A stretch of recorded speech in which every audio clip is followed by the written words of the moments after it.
Let's talk about country music. Do you like country music, Louis? It's the only type of music I completely despise. Right. I don't like country music either. And this is a story not so much about country music per se, but about Trace Adkins, who is a country music, I guess he's called the country music star. I don't know.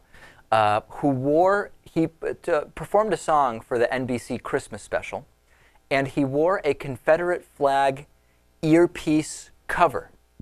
Okay? Now, Trace Adkins is a guy who is known for being conservative.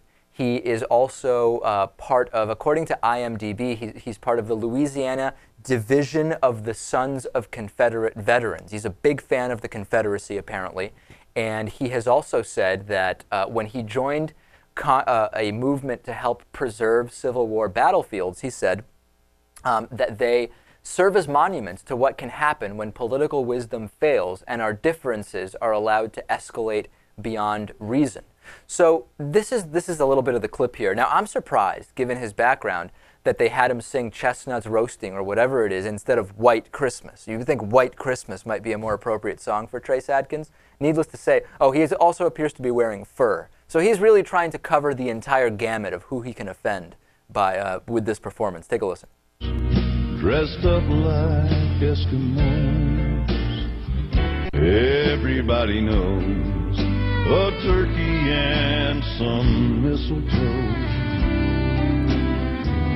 will help to make the season. Okay, I really find that unbearable. I mean, I can't even explain to you. Now, I'm going to reveal something. I actually have been to a concert where Trace Adkins performed. Once I was dragged to a country music concert near Chicago, and Trace Adkins performed, and they brought out, like during his performance, they brought out, I'm not going to say he did it, but right before he went on stage, they brought out cannons, like old cannons from, I know it's ridiculous, from I don't know what war, and they had him there. I think that at one point they might have been fired, and then tons of people wearing, basically like if you imagine taking a Confederate flag and turning it into a costume, that's what people were wearing. They were really cheering for this guy, and they just loved it. And it was completely Sounds shocking. like hell, David. It was hell. So now Natan was making a point beforehand, which is, Natan, you don't necessarily think that all of these Confederate flag fans are racist.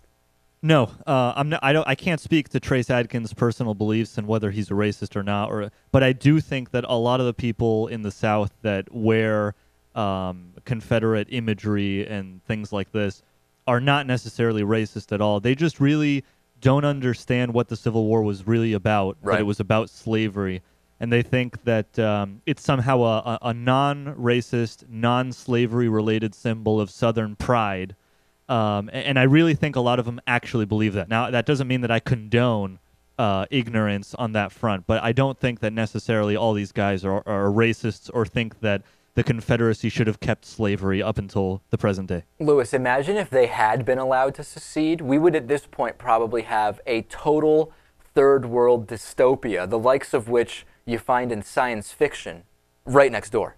Oh, yeah, definitely. I mean, it almost certainly would have led to either a civil war eventually, or them having to join the northern states just because of financially, economically, right. They'd have no choice.